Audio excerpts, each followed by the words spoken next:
Alors maintenant, on s'intéresse à la surface totale de ce parallélépipède rectangle. Alors, pour calculer la surface totale, il faut additionner les surfaces des 6 faces. D'accord? Puisqu'il a 6 faces, donc on va additionner.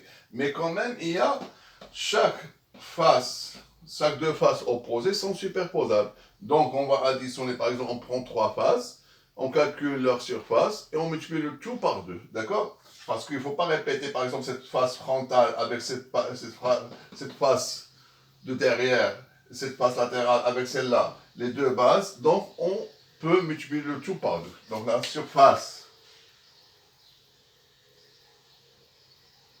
totale d'un parallélépipède rectangle égal à quoi? D'accord? Donc on va prendre par exemple les 3 faces, par exemple la face devant, cette face latérale et la base. Donc on calcule leur surface et on multiplie le tout par 2.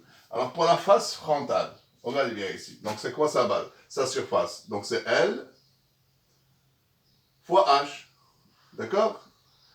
Plus cette face latérale, et la longueur c'est L et la largeur c'est H. Donc c'est L fois H.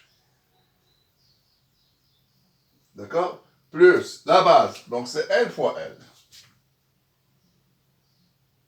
Donc tout ça, il doit être multiplié par combien? Par 2. Parce que ça se répète 2 fois, ça se répète 2 fois, et ça se répète 2 fois. Donc on a factorisé par 2, donc c'est 2 fois ces surfaces. Alors voilà comment on calcule la surface totale. Donc on peut simplifier un petit peu ici. Donc qu'est-ce qu'on aura ici? On aura ces 2 facteurs de L fois H, plus L fois H, plus grand L fois petit l. D'accord? Puisque ici, on revoit par exemple ici H, donc on peut faire une combinaison ou bien une autre méthode pour simplifier cette écriture. D'accord? Donc voilà comment on calcule la surface totale. Maintenant, on va s'intéresser au volume.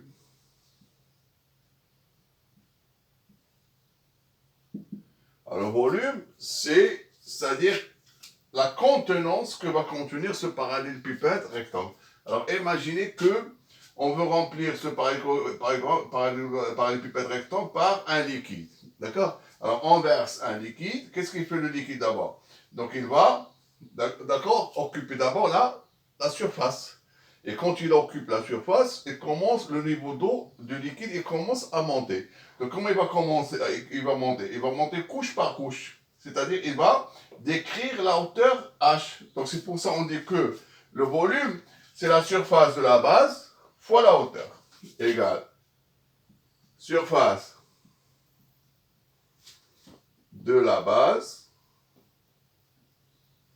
fois la hauteur. D'accord? Qui est égal à quoi? La surface de la base, c'est quoi? C'est L fois petit l. C'est longueur fois largeur.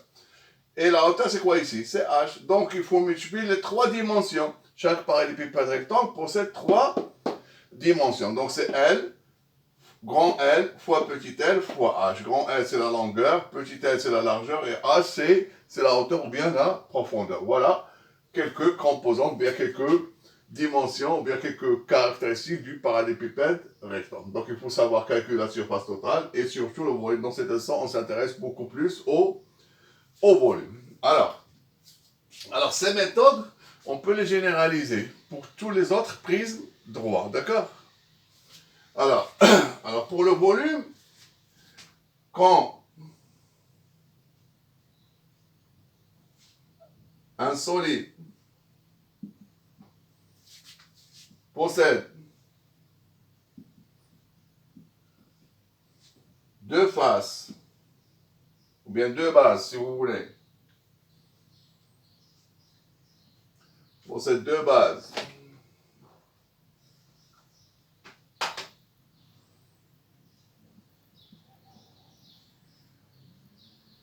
superposées,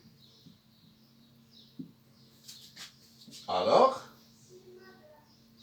son volume est égal toujours la surface de la base, qu'on écrit ça en abrégé SB, c'est-à-dire surface de la base, fois la hauteur, directement. N'importe lequel, d'accord? on a vu quoi? On a vu le prisme droit. Alors pour le prisme droit, on va calculer la surface de la base qui est un triangle et on va multiplier par la hauteur. D'accord?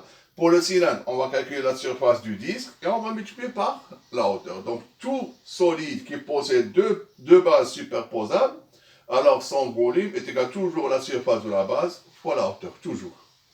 Et ce n'est pas le cas pour les pyramides, ou bien pour les autres solides qui n'ont pas de base superposable. Tout à l'heure, la pyramide, il n'avait pas de base superposable, il avait un sommet, d'accord? Alors là, pour calculer le volume des solides qui n'ont pas de base superposable, on calcule la surface de la base, on la multiplie par la hauteur, et puis on divise par 3.